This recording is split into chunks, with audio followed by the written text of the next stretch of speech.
Hey guys, it's Pete from Pete for Anxiety here, the mental health podcast, breaking the stigma that mental health is talked about again. Welcome in today's episode. Before we get started today, we need to cover a few things really quick. Let's talk about the Pete for Anxiety Patreon first off. It's only $1, guys. $1. What does $1 get you? $1 gets you into the exclusive episodes I am recording currently. I'm actually focusing on certain different diagnoses of things to show you guys what it actually looks like as it manifests in a person. So why not for $1, judges? Yeah, they said $1. I just checked with them too. See, they said it was okay. It was $1 anyways. Let's also talk about the Oracle Talk Radio Networks app. In case you can't be here live listening to me, watching this video, supporting the show, you can listen to it on the radio app. Why not? It connects us live to our 365 radio. Just go to your app stores and download the Oracle Talk Radio Network. You'll see the big old Oracle Talk Radio Network app logo right on there. Download it and it'll connect you to me, 10 a.m. Central Standard Time, 3 p.m. Central Standard Time, to Pete for Anxiety when I'm live doing my thing right here, informing the world and raising mental health awareness. So where are you going to be? 10 a.m. Of course. Come on. We just talked about this. Pay attention for once. Damn. Do y'all know how to listen? And as always, guys, like, follow, and share the YouTube channel. If you guys like what you're seeing, leave some comments, man. We want to know. I want to know if you like what you're on. You want to be on the show? Let me know. Hit me up at PeteVersusAnxietyPod@gmail.com. And as always, guys, enjoy the show. And by the way, did I mention to like, share, and subscribe to the YouTube channel as well? Yeah, okay. I just want to make sure because some of y'all are hard of hearing in the back, may have to yell loud or get a megaphone or something. But, anyways, let's get today's show started. Y'all have a great one. Enjoy. Hello, and welcome into another exciting episode of Pete versus Anxiety, the mental health podcast, breaking the stigma that mental health is talked about enough. My guest today is a burnout coach and a hypnotherapist who helps professionals break free from burnout and reconnect with themselves to create a balanced, fulfilling life. The one, the only, Leonor Carvalho. How are you doing, doll? Talk to everybody. Hi, hello. So it's great to be here today to raise burnout awareness because I've Definitely. realized that even though it's talked a lot, the word burnout is kind of a buzzword nowadays. Most people don't really understand what it means and what are the signs. So I'm really happy to be here to raise the awareness on burnout. I appreciate you Best being I here too. I really do. I think like I said before we started hitting record, that it's not a topic really talked about a lot. And I love when you say buzzword because that's the thing nowadays. A lot of stuff is pretty much a buzzword as you say it, because like what is burnout to people? You know what I mean? Like a lot of people might not be able to identify what it is. So why don't you give everybody a little rundown of what exactly being burnt out is? So, because it may apply to more people than they realize. So we have the traditional definition, Mm-hmm. and but I like to simplify things. So burnout is the result of an excessive or prolonged exposure to stress. So basically, you can see it as your battery just getting smaller and smaller. So the symptoms you are exhausted, even though you're tired, even though you rest, you feel mentally drained. You don't have motivation. It's like you kind of your life energy just goes away, Yeah. and you feel cynical about things. It messes up you. You feel like a void. Although burnout is not considered a mental health problem, it's considered a stress problem. uh, it can evolve into a mental health problem if you Yeah. don't take the steps on time to prevent it. No, I agree. I agree with you 100%. I think that it plays factor because when you're exhausted, you're not thinking, and then your mood gets elevated and, things like that. And a lot of things start playing off one another and it leads to people, just having a quote unquote, have a mental breakdown because they're just like so exhausted and they just can't handle anything. The stress gets to them. So I think it all kind of plays off each other a little bit. I know it doesn't traditionally fall into that category, but it's still a topic I think that people don't discuss, or they kind of touch on it a little bit, and that's really it. And I don't think they really understand what exactly they're looking at when they see it. And I know that there's a test on your website I was looking at that does the different types of burnout. So do you want to give them a little more explanation of like what different kinds of burnout there could be? So there are three different types of burnout. So you can burn out from working too much, like overwork, Mm-hmm. when you're just like working, not taking time of not taking care of yourself, of your needs, not Mm-hmm. resting. Then you can burn out because you are stuck in a job that uh, doesn't makes you feel meaningless, that doesn't give you a sense of purpose. So in a way you burn out from lack of purpose, Mm-hmm. because this creates emotional stress for you. Yeah. And also you can burn out just from like when you feel like you are in a place that you don't have agency over your life, that you don't have autonomy in your work, that like that you just kind of you are worn out. So Yeah. those are the different types of burnout, and each burnout requires a bit different approach. But the one I see the most common is the overwork burnout, I think, because of the people I work with, high achievers. Mm-hmm. And I also seen some and I experienced myself the burnout where you are in a place that doesn't align with you. That was the one I was gonna say. That one I thought would have been number one, honestly, because I think that applies to a lot of people nowadays. They don't have any meaning when it comes to it, or they feel like they're just self-worth's not just there, like they don't care, and they're just another cog in the machine, as they like to say, And it's like you go to work every day, you're miserable, you don't like it, and just like it's just not going anywhere. No matter what you seem to do, you can't get out of this rut. And eventually it's just like, you get so tired of it. A lot of people just end up just quitting. They're just like, I'm done. That's it. I'm walking out. I can't handle this. It's not worth it to me. And I think that's what I think a lot of people are misinforming as people not wanting to work. It's just no, they don't see the point. If there's no higher purpose going to it, what's the point of being at this job? I mean, yeah, it's a means to end, a means to pays my bills, but if I'm looking for more, I don't want to be stuck at a ceiling. I want to be able to go through the ceiling and go further up. And it's crazy because you know I think the one you see the most, and that one kind of play hand in hand too, because a lot of times when the people try to stay and that really want to stay and really want to make it work, they're just getting stressed out more because then it starts feeding into that, and things like that, and then it becomes more stressful because you got that one person that wants to be there and then they're burnt out because they're trying to do all these other jobs and make up for these people that they keep losing because these companies don't really pay attention to a lot of that stuff, and you're more of a number than an actual person to a lot of them.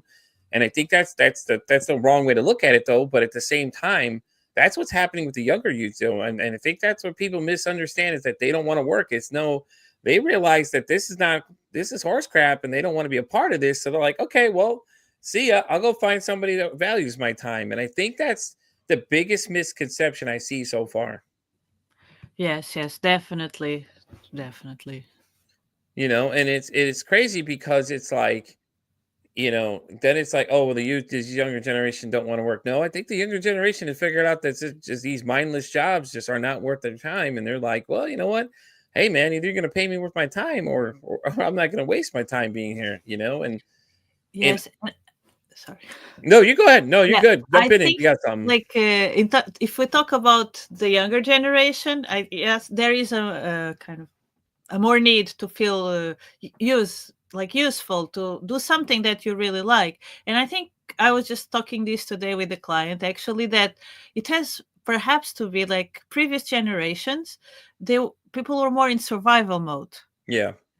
and now like we are in a state that we don't need to be in survival mode anymore. So we will, of course we will want to have something more than just like have the money to buy food. Yeah, exactly. So like the world has changed, but things still continue to operate as before. Like Yeah.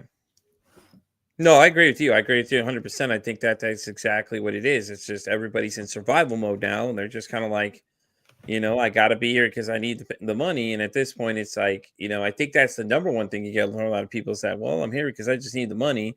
I got to survive. And if I can't survive, and then, this job ain't use to me. So I'll go do another mindless job that I don't want to do and things like that. yeah, so it's a also like try to find out what we like, Hmm. because most people they think success or what they like has to do with money. And most cases when you start to dig in, it's not really related with money. It's Hmm. about something else. Sometimes it can be even like have a family, for example. But Yeah. it's just like important that we connect with what success means to us. Yeah. No, I What agree 100% with you. so that we can at least do something to go us to drive us in that direction. Because what happens, and I've seen this happening a lot, just like you mentioned before, that people like they continue persevering those jobs that are just draining them, and then they do actions out of desperation, like, damn it, like, I'm going to quit, that's it, I had enough. Right. While you can quit, but kind of plan it, have somewhere to go, so that you can actually quit but have already something that you can go to, so that you Yeah. don't get in this position that you are unemployed. Yeah. Yeah. No, makes perfect sense completely. And I know you said a lot of your clients are like the high big movers and shakers. I think they're more interesting too because these guys are programmed to just keep going and keep going. It's like they don't have time for anything else but work. That's it. They eat, sleep, and work. That's all they do. And I think that, a lot of people misconcept that is that they're just like, okay, well, these guys got all this money, so they don't have problems. So, no, no. They've got problems just like everybody else, and they get burnt out just like everybody else because they've got to do all these other high demand jobs that they got to go all these hours and doing all this juggling. And it's crazy to see though, but yeah, I mean, you deal with them all the time though. Yes, and then there is also this misconception that everybody says that if you love your job, you will not feel like you're working, and if you can love your job and you experience stress, Mhm, and mhm. so, like, a lot of people think that they keep on going, they can keep on going because they really love that what they do, that they are very engaged in what they do, but then reality hits them in the face that they do burnout, they do experience symptoms of stress. But because they are taught, they kind of believe that because they love what they do, it doesn't feel like work, they should not be stressed, so it feeds a guilt loop, and is like, it's not good. I see this a lot in the people I work with. Yeah. Yeah, definitely. No, I agree. My thing is, so what are some of the early warning signs of, people getting burnt out? There's some things they may miss as we go through this kind of conversation. Like what are some things they should start realizing, hey, maybe it's time to take it back a little bit, or you're getting to that burnout phase. So before you kind of get the mental health symptoms, let's call it like that, you most likely get some physical symptoms because Mm-hmm. burnout is stress related, and stress is a physical Mm-hmm. response. So you might get more like body tension, like back pain, headaches, if migraines, digestive issues. You get sick more often because your immune system kind of suffers. Yeah. And then after that, it gets like lack of motivation. You feel like a void in a way because, like, what am I doing? Oh, this is like worthless. Mm-hmm. So, and there is one symptom that people think is a good thing. It's seen Yeah. as a good thing, and I think this is what companies in fact want, is that the inability to disconnect from work. So you cannot disconnect from work. You are like obsessed with work, and you cannot disconnect. You are constantly checking emails, constantly like wired to work, like thinking about work all the time. So you cannot Mm-hmm. kind of leave work. So that's, and I think this is seen as a good thing. Like, and most people, they convince themselves, I'm just determined, I'm hardworking. But no, like, when you are in this obsessive state with work, that you are completely obsessed with it, it's a big warning sign. Yeah.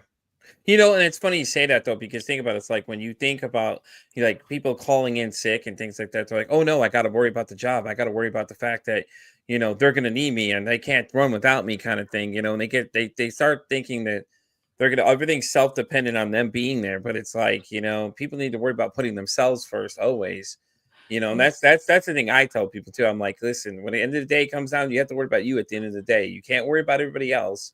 This place is going to run regardless. You leave, I leave. They're still going to be here. They're still going to be running. They may not be running as efficient, but they're still going to be here. And I think that's a lot of people worry about. It's like they're also like they get so like fixated, hyper focused on, and go, oh well, I can't take any time. I can't rest because if I rest, the whole place is going to come down and go to shambles because I'm not there to run it. And it's like it's really sad. That's the mentality we're going with. Yes, there is also a shift in values. So Mm-hmm. things that matter to you before, they will not matter. So like your life is going to become only about work. Mhm. Mhm. So there is also, this is another symptom that there is a shift in your values, in what is important to you.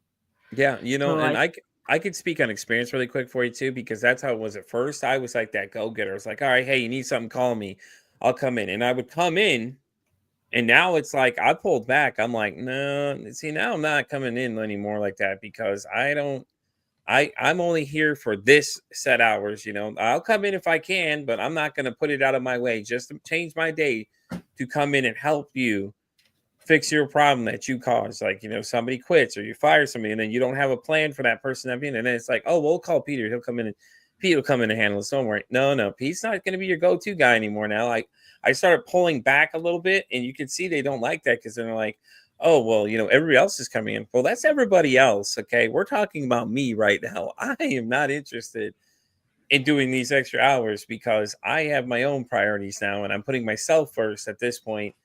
In a lot of it, you'll see that you'll get those kind of conversations that start like, well, you're not being a team player, but am I not really being a team player, or am I looking out for myself at the end of the day? Like you said, you get too stressed out, you get sick, and things like that, and it's just like then you get like to the point where you're just like you come into work and you're completely miserable, and everything else around you just like you start bringing down the mood of everybody else, and it's just like it's not fun, it's not doing anybody any good, and you working those extra hours, it's like, okay, that's great and all, but like when you're constantly doing it, then you're constantly wearing yourself down. And then it's like when one person gets sick and then somebody else that's dealing with the same situation, it's just like you're just one big contagious field of just illness going around. Yes, and not only that, is that, for example, at least knowledge workers, like, and this is something that I did myself when I burned out, and a lot of Mm-hmm. clients report to me, said, okay, they work a lot, but they are just looking at the computer screen, like scrolling up and down without doing anything productive because they cannot. Yeah, no, I agree. It makes sense. So, So I'm sorry. You go ahead, and finish your thought. I'm so sorry. no, I was just going to say that like working too much is not the answer. Like the most productive thing that you can do at times is to rest, because like you cannot be as productive like as every day, like the same. Yep. And you are a human being, not a human machine, not a human doing. So like always need to remember that. I love it. I love it that you say that though. It's like, that's the thing I tell people too. It's like I'm not a machine, I'm a person. It's like you want to keep throwing all these things on me. Yes, I can get them done, but I'm just like I'm to that phase now where I'm like I'm identifying that I'm not gonna let them burn me down because I know that where I started, like you said, you always want to work, you always want to do more stuff. It's like you can only go so many days in a row before, you start really just start kind of crashing down because you're human at the end of the day. You're not a machine, like you said. I think the most I ever did was like 10 days in a row, 12-hour days.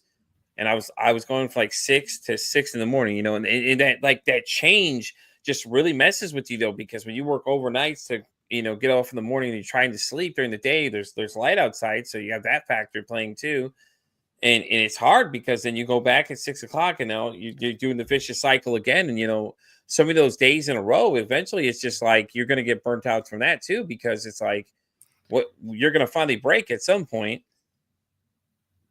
Yes, especially like if you don't do anything Hmm. to, let's call, close the stress cycle, because stress is physical. Yeah. So you need to do something to distress. And if you just keep on going, not sleeping, not taking care of yourself, eating junk, drinking a lot of coffee, continue on this, then your body is going to collapse.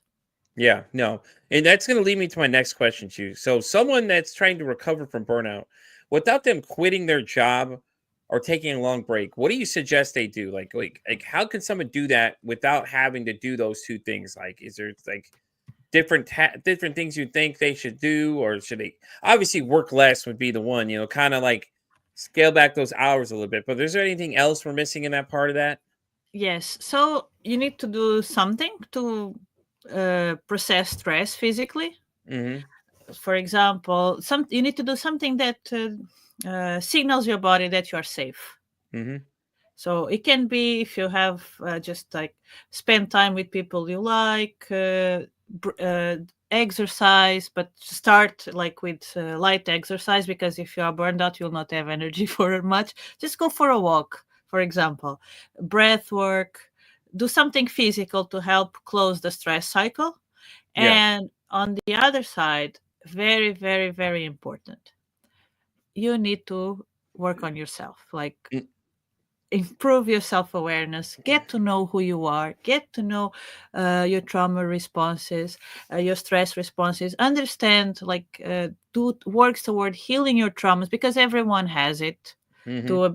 to a degree or another. So because all of this is going to contribute to the way you respond to stress, to your stress baseline levels. Yeah. And you always have to remember that, regardless if you burned out once, twice, or for like how many times, because if you burn out once, chances are you're going to burn out again and again, unless you really work on yourself, because Yeah. you are the common denominator in all your burnouts, in all the situations of your life. So it's very important that you get to know who you are, Yeah. that you like understand your triggers, that you work in managing your thoughts, in understanding your thoughts, because we tend to have very negative thoughts when we are stressed, and even when you're not so it's very, like, very, very important to work on, do the inner work, let's call it like that. Yeah, yeah, and it makes sense. So you think about it, if you start exercising, get yourself into better shape, you'll react different. Even the breathing work's a really good one too. I don't think people know a lot about breath work. Like it's something people should try though. It's amazing because all you're doing is using breath to basically relieve a lot of things, and I think it's very interesting because I was reading a book that somebody had sent me that they wrote about it, and it was interesting to me to say he's like, you could just and then your anxiety and all that stuff will kind of go away, and it's really weird because it's like if you think about it, it's like you're not really doing anything different than you're just breathing at that point. You're just doing certain steps to just exhale that stress as you go, kind of thing. And I thought it's so fascinating because it's like, okay, well, that's cool because that's an alternative to what people now. It's like everybody's like worried about medications and all this other stuff and things like that. And like, guys, all it takes is just some small techniques, and you're set to go for a lot of that stuff. Yes, and like, and it's so easy. Like, I always teach my clients like box braiding, because it's so easy, and you Hmm. don't need to like do anything more complicated, because there are like different breathwork methods. So it just breathe and longer exhales, and you can even imagine the stress going away. If you want, you can like play a little bit with that. Yeah. No, I agree. Listen, speaking of your clients, when it comes to them, what struggles do you see in your clients when it comes to balancing and well-being? Like I know it's a kind of like a yin and yang kind of thing, and especially with those guys in the higher tiers of things, they've got to be juggling like 20,000 things at once. Like they got to have octopus hands just to catch all that stuff. The thing I see the most is, most they feel guilty to take a break. Yeah. So there is a lot of guilt involved in But this. why do you feel like they're so guilty about taking a break? Do they give you a reason? What is the most common answer you get for that? Uh, Most times they don't really know the answer. Hmm. It's just a guilt that they feel, and then Yeah. when we work together, we track it back to some survival mechanisms from childhood, Hmm. that you kind of, your praise when you had good results, that you are like as good as your achievement, these kind of things. So Hmm. people feel guilty to take a breaks, and they always prioritize work and not themselves. So what I make them do is to schedule like free time, Oh, and okay. then Okay. No, just that like, makes sense. That makes yeah. sense. So you have them scheduled like free, like basically plan it to schedule. Which for those guys, it would make sense. So you think about it because their days basically a schedule already. They've got so much thing already scheduled. Okay, well, schedule that free time for you to do whatever else other than work, and you step away and just that's it. You're good to go right in that area. Am I correct? Is that how you're telling them to do it? Yes, yes, just like reserve in your calendar some slots for you to do something else in work. Also, I tell them not to take the phone to the bedroom, like phone outside of the bedroom. Yeah. And this is very common because there is something that people do very often to relax, that they consider me time is to scroll on YouTube, to stay there forever. And especially if you're doing this before sleeping, this is just going to mess up with your sleeping and your relaxation. Yeah, yeah, that's very So true. yeah, phone always outside of the bedroom. That she's like, always recommend phone, get it, take it outside there. I don't care what you do. Get one of those little jail And box things, lock TV it as up. well, like it's not good to have it. Computers, like when you go to sleep, is to sleep. It's not to scroll or to watch TV. Yeah, I like when you say that too because I used to use a TV to sleep. Now I'm like, I'll turn it off because the light really affects me. But when it's off, I'm good to go. And if I go to sleep, it's like I use a lot of like nature sounds and other things, and it's just really relaxing, or something I can just not have to really focus on what's going on and just eases my mind because I already know what it is. Even some music, some like just really light sounding music or whatever, just real mellow, just goes and you just drift off. And before you know it, you're already out cold, you're already asleep, and then you're getting that good restful sleep because at that point the light of that TV, I know the glow of it always affects people, man. It keeps them up all night, and everybody's like, "Well, no, I need it on." You really don't. No, You really don't. As you no, no, just no, said, you no. really don't need it on. Yes, and the same with phones. People like give me the excuse, I needed to wake up. In case you didn't know, like people still sell like alarm clocks I that you love it. just like, in the store. Like it still exists. I have one and I've seen it to sell. So like they still exist. So you don't really need your phone in the bedroom. I could just see it now. You walk over, listen. Hey, listen. See this thing? Yep, it twists. Yep. See, there you go. They can check that out. It works. Oh, you see? Don't need the phone now. Yes. That's awesome. I love that. That's so great though. Let me ask you a question though. Personally, what do you do to avoid burnout in your own life? I mean, you're one helping everybody else, and with what you're doing now, you got to juggle a lot of stuff. How do you avoid it yourself though? I mean, because you've got a lot going on. You're handling other people's burnout cases. How do you avoid it though?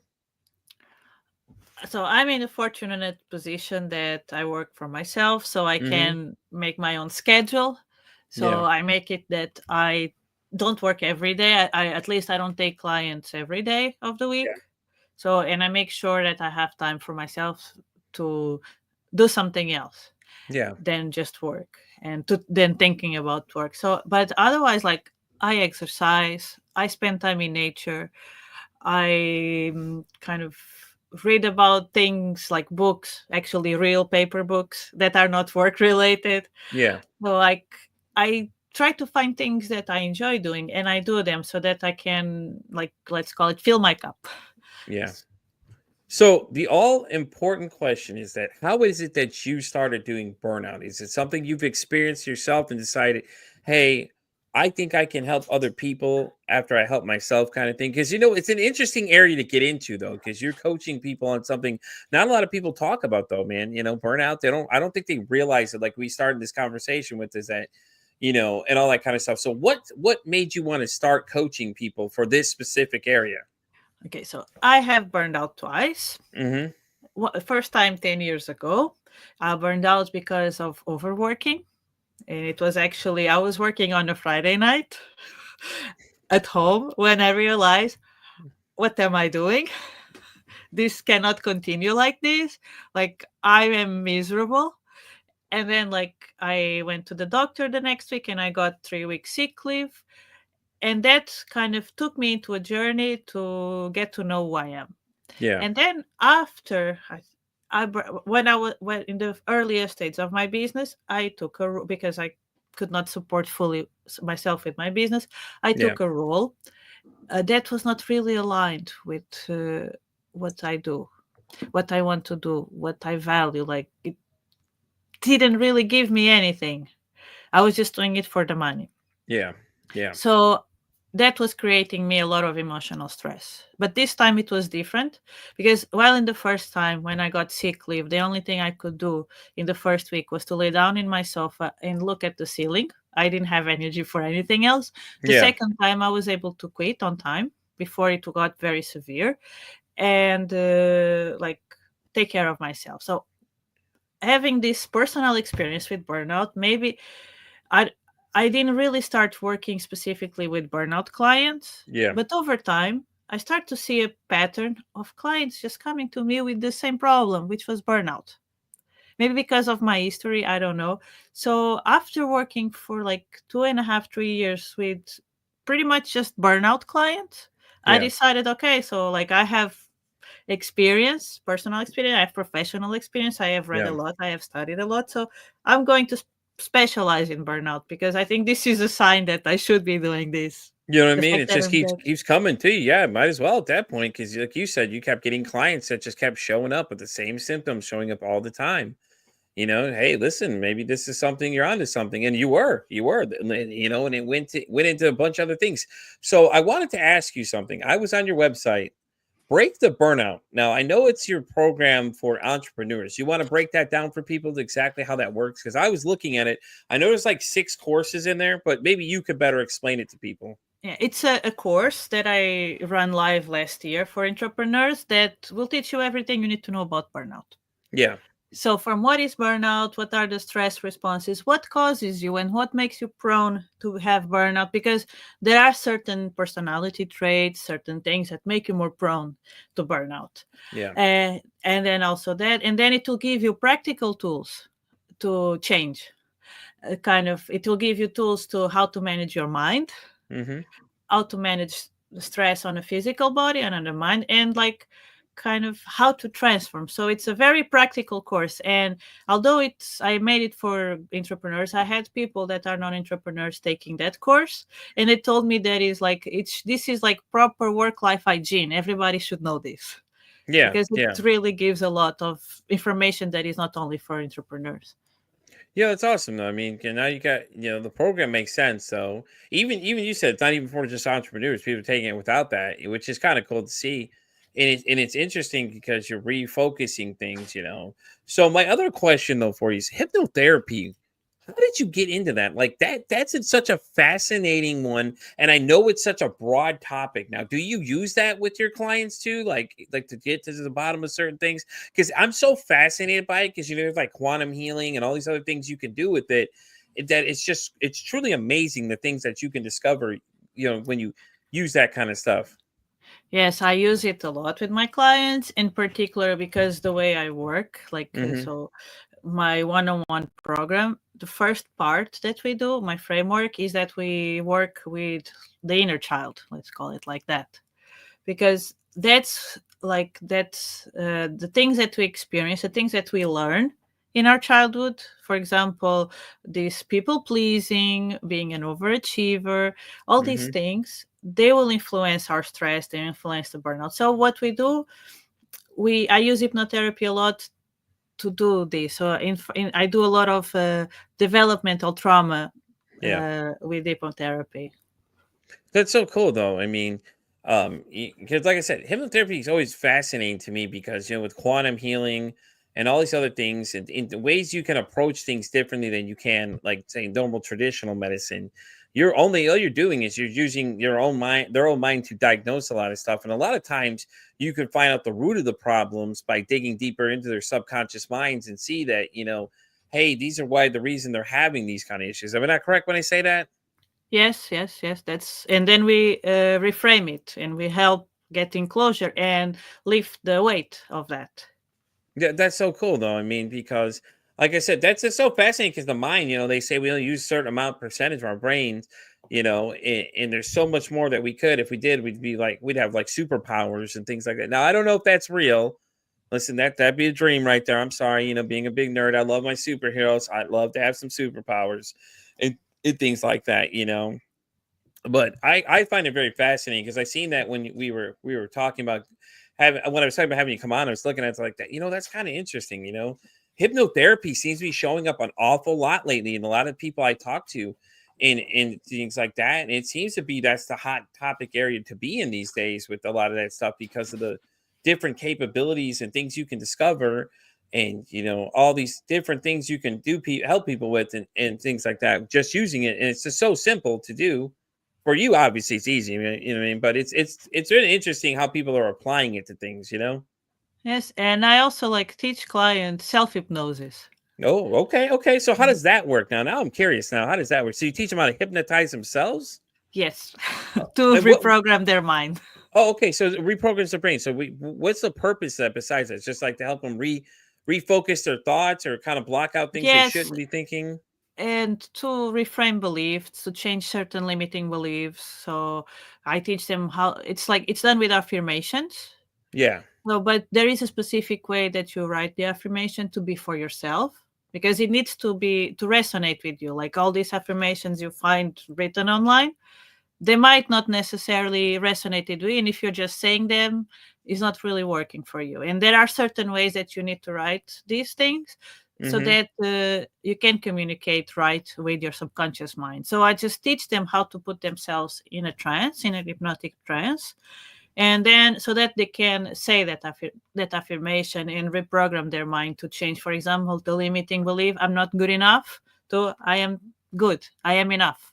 Oh, okay, okay, yeah, that makes sense now. Basically give yourself a pep talk in the mirror kind of thing. Hey, listen, and, you speak it. Basically, you've ever heard the term where people say you speak it into fruition, like say, hey, well, today's gonna be a great day. Just say it out loud, and that's just keep repeating it. Today's gonna be a great day. Oh, it's gonna be good. It's kind of like that, similar to that, basically. Yes, yes, yes, similar to that. And also, for example, to help them sleep so that they Mm-hmm. can do this to help them sleep. So, like, it's very nice and useful to do hypnotherapy Well, and self technically, hypnosis. also. It's technically also used for anxiety and stress reduction too, which is a big factor when it comes to burnout, correct? Yes, yes, yes. Is it so when they do that? So is that what that's another thing for teaching them how to self hypnotize themselves? Basically, it's just kind of help them relax more. Basically. Yeah, so when you relax, Mm-hmm. so when you get hypnotherapy, hypnosis, or meditation, it your brain waves they change to alpha or theta waves depending Yeah. on how deep you go. So you get more susceptible to uh, suggestions, like to what you say. And the Yeah. funny thing is that when we are daydreaming, when we Mm-hmm. are lost in our thoughts, because hypnosis is nothing but a state of focused attention. We all Yeah. get hypnotized many times a day, like when you're driving home and you have no idea how you got there, or when you're scrolling in social media and just like everything else around you disappears. So this Mm-hmm. is a state of hypnosis. So we use it a lot, and we use it in negative ways without knowing, because when we are daydreaming or when we are having a conversation with ourselves or an argument in an empty room with like with ourselves, so we are already in an alpha state, alpha Mm-hmm. brainwave. So like we are already more open to suggestions. So if we are having negative self-talk and we are in this state of focused attention turned Yeah. inwards, we are programming ourselves with that. And you can see like that your self-talk is going to affect your physical state. You're going to get like more angry, more aggressive, like more anxious. So we are using it a lot. We are using hypnosis a lot in a negative way. So what I teach them to do, what I teach my clients to do, is to use it in a positive way, and how and to help them like achieve these states, deeper states of trance, so that they can program themselves in a more positive way than the thing that they have been doing all their lives. I love how they people don't realize that's what it is though. You're like negative talk, and that's the same thing I was thinking. It's like, oh, she's still referring to negative talking to themselves. They're having that self pep, giving yourself that self pep talk thing, but you're talking downward to yourself, and people don't realize that that's hypnosis right there in its own. You're putting yourself in the wrong state of mind. And things like that. And it's like I can't really think what I'm thinking of. The quote is like, what is it? Have happy thoughts, and you're like, oh no, I don't think so. It's funny for people to think like you think you're talking to yourself, but a lot of people that's what they're doing. They're having an argument with themselves, or talking down to themselves, or they're really hard on themselves, and it I've never even thought of it that way. That's another form of hypnosis though, because you're sitting there talking to yourself, putting yourself in this bad state of mind. You're repeating these things to yourself, and it's just you're constantly verbally beating yourself down more than somebody else can beat you down. You know what I'm saying? And it's just like I don't think people realize that's exactly what's going on though. Yes, and like not only that, is that we talk to ourselves Mhm. like in ways that we never dare to say this to anybody else. That's very true. Very true. Good point. Very good point too. Yeah, yeah. Because yeah, yeah. That's right. Yep, you're right. I had a thought. I couldn't think of what I was going to say next on that one. I'm sorry. I went brain freeze on that one. But yeah, you're right though. You think about it because you're yelling at yourself, but you're not going to yell at somebody else because you're not confrontational. So you're constantly muttering to yourself and things like that. And it's perceived as oh, this person's crazy. They're talking to themselves. Are they really though? Maybe they're just having a internal dialogue with themselves that they probably shouldn't be having, but they don't want to tell you about it because they're not going to yell at you the same way they're talking to themselves, kind of thing. So, I mean, it makes sense though. You think about it because those people are non confrontational. That's exactly what they're going to do. They're going to yell at themselves versus coming out like yelling at you or I. Yes, and they're causing stress to themselves because everything that they're saying to themselves, like the mind doesn't know the difference between imagination or reality. Yeah. So they're causing themselves stress. So like your body is going to have the same response to the things you're saying to yourself as if you would be talking to somebody else. You're going Yeah. to be stressed. You're going to trigger a stress response from your body. You're going to go into fight mode. Yeah, yeah. Yeah, you go to fight or flight basically, and you start panicking because your brain, like you said, can't decipher between the two different things, and stuff like that. And it's interesting because it's like a lot of people go into these modes and they're not even sure what it is. But trust me, when you hit that fight or flight mode, trust me, you're gonna know what that is. Because that at that point, and especially when you have anxiety, though. I mean, think about it. You apply that to anxiety because, like, that's really what it is. You're having these thoughts in your head. Your thoughts start swirling, and depending on what it is, it could be going 1,000 miles an hour up there as you're going, and it's just constantly building like negative talk, and you start making up things that you don't think are things that you think are happening that aren't happening, and things like that. And then add in the stress from being burnt out, then it's really going to amplify because you're already irritated about this. You hate your job. You're mad about that. So it doesn't help anymore of that. Then you start getting that and then throw in depression because obviously when we're beating ourselves down, where do you think we're going? A lot of these things intertwine. So I know a lot of people don't associate burnout with mental health, but really, I think they don't realize how much hand in hand this thing really goes together. If you start looking at all the different systems, being stressed out and things like that, as it breaks you down, you're less likely to fight off, those anxiety kind of thoughts are racing, instead of you being able to, trying to refocus your mind almost. It's like you're already burnt out, you're already irritated, you don't care anymore at that point. You're just like, what, and it's just one thing after another. It keeps adding on to it and everything else and stuff like that, and then you get real down on yourself. So then you hit the depression part, and then people are like, oh, well, I'm depressed and things like that. Yes, and like burnout, there are different stages that you go through. Like it doesn't happen overnight, so it builds up. Mm-hmm. And when you get to a certain point that you have been like with it for certain amount of time without doing anything to heal burnout, Yeah. you actually will feel like this void inside of you. You will feel hopeless. It's a dark place. It's a very very dark place. So like the symptoms do overlap. Like if you have been with burnout for a while and you go in and it's already transforming into a mental health problem, the Mm-hmm. symptoms will overlap. Actually, when I went to the doctor, when I burned out the first time, when I went to the work doctor, I got done. She did like the way I was diagnosed. I was not diagnosed with burnout back then. I was diagnosed with anxiety and depression. Mm-hmm. And because the only thing she did was a questionnaire. How have you been feeling the last 2 weeks? And like, of course, everything was miserable. Like, there was no other way. But I didn't feel depressed, and she wanted to give me some drugs, and I was like, no, no, no, I don't feel any like that. Yeah. I am exhausted. But like the symptoms, they do overlap. Yeah, yeah, it falls under habitual burnout basically. And from what I'm looking at on my side over here, it's like chronic mental and physical fatigue. You think about it because you're so tired of being mad at the world, and you're just like you're exhausted from your job and everything else. And then all that starts building up. Like you said, they said depression, because depression is the next thing that hits on there. Chronic sadness, which I guess you could group that into depression as well with that too. And Yes. it's stuff like that just all applies, and I don't think people realize that. Negative neglecting self-care would be another one. What I mean, you're so tired, man, I don't feel like doing these things I should be doing to take care of my better self, make that would lift you up. And I've seen even like I think people realize this, like even taking like even bathing yourself regularly, that right there, boom, that can help with your state of stress and everything else, what I'm saying, and things like that.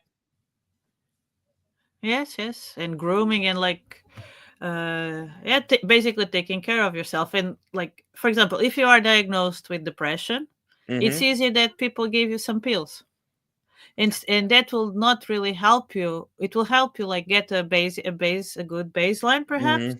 but will not help you heal Yeah, the root no. cause of what is causing you this thing. So if you get pills, like you should still like do therapy. You should still work with someone to help you, not only with depression but with the burnout. Yeah, no, I agree with you. I think that people rely too much on medicine, or a lot of people that's what they're afraid of is like, oh, okay, well I have something wrong mentally now. Now they're gonna give me pills. It's like, Like that's not really how this works, man. Like, when I went, like the doctor that diagnosed me, I felt I was dealing with a drug dealer, to be yeah, honest. They said, "Do you want these pills?" And I said, "No, no." And then, "Oh, but you should perhaps take these ones because I know a lot of people in your position that they take these pills just to calm down the heart rate. Take these pills." Like, no, I don't want any pills. I want to take care of myself. right, exactly. You're like, no, I don't think so. I'm not sure what side effects are coming with that. Nope, I'm okay. Yeah. That's so funny though, because like I've tried pills for anxiety before, man. And the one thing I did notice is like it made my heart start racing. Like I felt like I was gonna have a heart attack. I'm like, dude, are these pills supposed to help or give me an anxiety attack? Because that's what this feels like right now.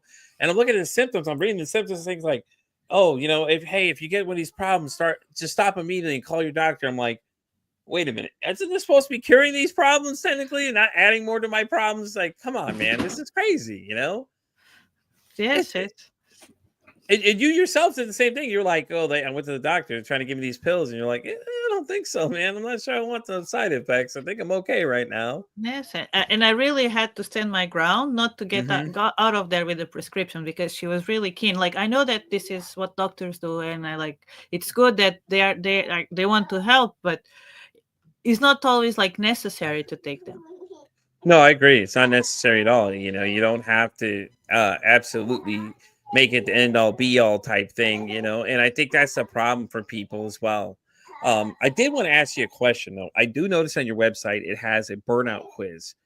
You want to give people a little feel from what that kind of thing is going to be, what kind of questions they can expect on it. Because I'm going to take it. I want to see what it comes out because I'm curious now. I saw it on there. I'm like, I didn't have a chance to do it before we sat down. I was like, I was going to do this and see what mine fell in there because I Yeah. was curious. So it's a free burnout quiz that Hmm. if you feel like you are burning out, that you have symptoms of burnout, it's to help you identify which type of burnout are you having. Yeah. And as a result, you get the type of burnout, but also you get strategies Oh, to okay. overcome that specific type of burnout. Oh, okay. That's really cool though. I didn't realize that. That's really cool though. I'm gonna have to definitely check that out because I want to know. I'm just curious to see what mine would fall under because I know I've experienced burnout before because I'm like, man, I got to take a week off, and that's what I used to do. Except for this year, I haven't. I've actually pulled back. Like I said, I haven't been working as many extra hours if I don't have to. Like now, if I need something a little extra, okay, I'll give a little, but then I pull back. I'm like, yeah, okay. If I'm gonna do this, then I'm gonna make it work to my advantage, and then rearrange it so I have time for just me.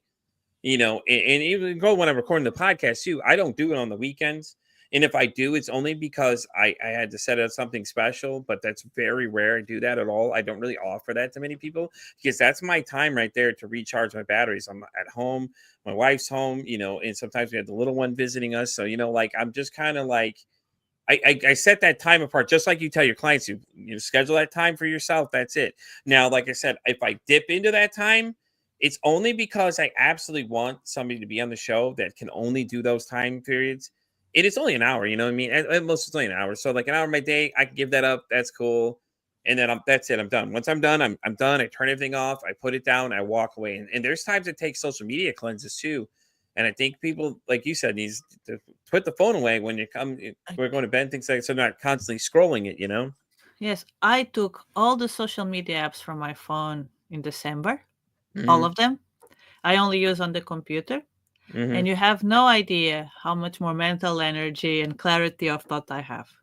That's strength, and I have them on my phone, but I mute 90% of the notifications. Like I only look at it if I want to look at it. Like I'll peek at it for half a second if it's not something. If I have everything set up so I know the only important things come through are the message things I want. Certain sound tones I have will tell me exactly if it's important enough for me. So like my wife messages, number one priority. Everything else, okay, I'll get to it later. It's not end all be all. And when I get to look at it, okay, cool. Then I tell people like if I don't respond right away, it's sorry. I just how it works. I operate with that. Put her priority first. Everything else rests. And then when I do this too, I set it up during the week. Weekends are my time off. I don't appear much on socials. I stay off everything. And even now, I'm not really on a lot of socials. I just post some clips, and then that's really all I'm doing. I'm not really hanging out much on them anymore. And the thing with TikTok too, I don't know if you've ever experienced that one. It gets real addictive though if you think about it, because like people with those, certain things, like sometimes I meet a lot of people that feel like they need to be everywhere, and it's like you Yes. can't be everywhere. It's like they feel like they got to be there because people are sending them 10,000 invites. And let me tell you, that's the most annoying thing ever. It's when you get 50,000 of them. It's like, listen, guys, I realize you're live. I appreciate it, but don't send me 50,000 invites. I know you're live. Thank you so much. I get it. Like, I get what you're trying to do. You're trying to force interactions and things like that with other people. But like, for the love of God, I don't need 50,000 invites to your damn live. I know you're live. Yeah. Like TikTok was the whole reason why I took all the apps from my phone. Oh, Because yeah. yes, I like my main social media is LinkedIn, but I decided, okay, maybe I will like check TikTok to see if I can like maybe start creating some content here and take. So I was on TikTok for 2 months, kind of just exploring, Yeah. and then I just noticed that you get stuck in there, Yeah. and it's like it's very addictive, and I was like, no. So I'm like I don't want this. I'm on everything. I'll be honest, with you, I'm on everything, but I've to the point now I don't really spend a lot of time. Like TikTok, I will sometimes if I'm off and I have something I have nothing else to do, I'll get on and talk to some people other than that. But other than that, I really like when I really feel like that addiction's coming. I'm just like, no, I got enough control. I'm cutting it off. That's it. I'm done. And then if anybody asks, I just tell them I'm busy. I don't tell them other reasons. I just say I'm busy. Or it's my depression hits and I'm just kind of like, I don't want to really do much else. But the podcast, I'll get up and do because I enjoy it. I love it. This is one thing I do that I don't think I feel like it's taxing to me, because it's like great because I get to meet people like yourself that teach me new things every day. I get to have great and interesting conversations with people from all around the world and things like that. And it's the one thing that drives me to get up a lot of times. Other than that, it's like I'll just go back to radio silence, as I like to say. So I don't answer my messages, anything unless it's a priority message I know I'm looking for. I generally just kind of do a cleanse type thing. And even if it's not my depression, it's just I do it sometimes. It's just like it feels so great to have not let it take control of you, because I feel like that's what happens. Just like you said, it sucks you in, and then you get so sucked in, and then you're burnt out, and it's like you don't have time for yourself because you feel like, oh man, if I don't come there, then I'm going to disappoint somebody and I'm going to hurt their feelings. And I think you can get burnt out being on social media too. I don't think Yeah, yeah, that yeah. could apply as well. You know what I'm saying? Like people get Yeah. too much of it and they're like, oh well, it's And just like like for anything. yes, like social media can definitely burn you out, especially Mm-hmm. if you're getting a lot of content that triggers you like stress and Mm-hmm. anxiety, because that is a lot of fear mongering in social media. Mm-hmm. Mm-hmm. So Yes, I love it. I love it that you said that. Yep. so that's like definitely it. So yes, like one should be very careful with the type of content, and the same thing with news. If you read news all the time and have to know everything that is happening, that's like a recipe for anxiety, for burnout, for all kind Mm-hmm. of problems. So Yeah, because you're be stressing yourself informed, out. yes, but you don't need to know everything. Like She's like, they'll you sit don't need. there. She's like, leaving this news on every day. CNN is not real news, guys. Chill out. Just sitting there, just watching the tickers go across. Oh shit, something's happening. I gotta watch the tickers going across the screen right now. And stuff like that. So yeah, I get that. That makes sense. So it is funny because I think that's another way too. It applies to its burnout. It can be social media be a burnout too. And Because it's rough because then you have those people that start commenting things, and it's like once you put content out there, then you got people commenting, and it's like then that starts affecting your brain. You start stressing out because you're like, oh God, what is someone going to say, when you should really don't even care what they have to say. yes, it will cause you like emotional stress a lot. Mm, First, if you get likes, if you don't get what people are saying, what you see, like it's like one should be really careful with their social media consumption. oh, I agree. I agree 100% with you. I like to call it emotional terrorism, honestly. Yes, You think about it, it holds you hostage, like you said, you're like, you feel obligated to be there, and you're like, well, fuck, I mean, like, I gotta be here for this. And it's like, no, I don't. Now that you have the constant internal battle, like, oh no, I'm gonna disappoint people, and I don't really care. And to me, it's just like I don't care. Like I'm there, I'm not, I'm busy. and Like don't expect me to always show up because I can't guarantee I'll be there. and on that note, there was another thing that also led me to remove all social media from my phone, Mm-hmm. is that I have small kids, and I start to notice that Mm-hmm. it was just kind of they had to compete with social media. for my attention. And then like my mother was here over Christmas, and she just told me the same, like, oh yes, kids nowadays, they really have to compete with the phones for the parents' attention. And the moment after, she grabs her phone and she goes on Instagram. And I was like, while the kids were trying to talk with her, and I was like, okay, I'm done with this, enough.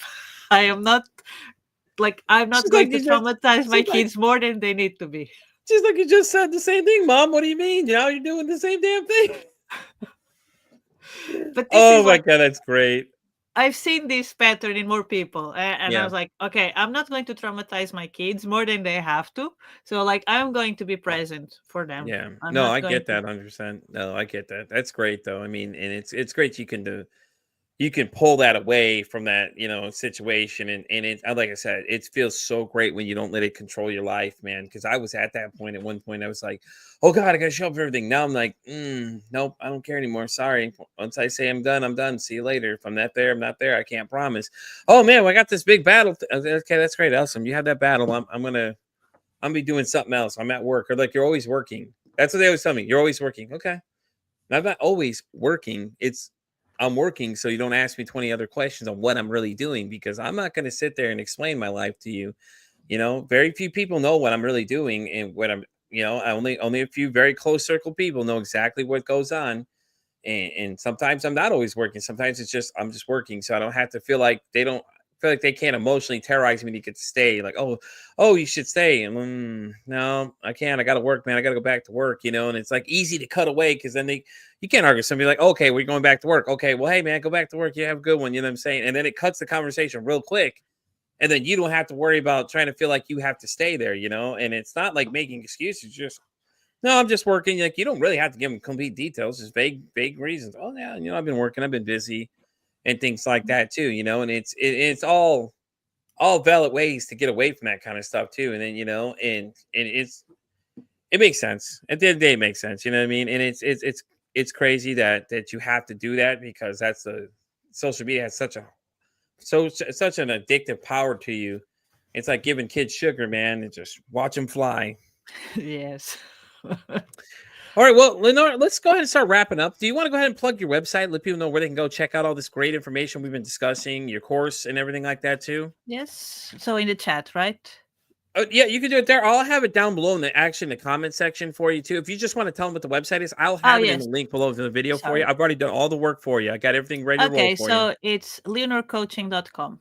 Okay, definitely. And I got your Instagram on there too, in case they want to pop in and just kind of check some Yes. stuff out while they're there. But Yes, the main platform that I publish content is on LinkedIn. Sometimes I also publish something on Instagram, but I haven't been that active lately on Instagram. yeah, So like on LinkedIn is where I publish most of guys, my. you heard where to find her. She said, go check her out on LinkedIn. You know where to find her. You know where to find her website, everything like that. And you guys know where to find me. I'm Pete for Society, and pretty much everything else. Like I just told her, I'm on everything: TikTok, X, Facebook. God, it's too many sites to even list at this point, and everything else. And you also, if you guys want to listen to this podcast, I'm also on Spotify, all the way down to iHeartRadio as well. You can check out some of the earlier episodes and things that we've done before. And eventually this one will show up too. So if you're hearing this one right now while we're listening to the audio side, guys, I appreciate you being here. Make sure to drop a like or comment. Let me know how you guys think about it. Go check out Leonor, and guys, listen. Burnout's a real thing. Like, it was so great for you to be here, by the way. I really appreciate you coming and talking about it, because I feel like this topic isn't talked about enough. And I don't think people understand the link it has to your mental health, because, stress and everything else add into these kind of things, and anxiety happens. All that stuff eventually gets tied in together, and people don't really look at it from that aspect, though. Yes. Thank you so much for having me here. I had a very good time. And I'm glad. I'm so glad you enjoyed it. And I'm going to close this out right now, guys. Well, I'm Pete for Society. You guys know what I always say. It costs nothing, absolutely nothing, to be kind to somebody. One kind act you could do could save somebody's life, or hell, you can even make their day. I'm Pete for Anxiety, signing off saying, don't ask how your day is. Ask how your mental health is today.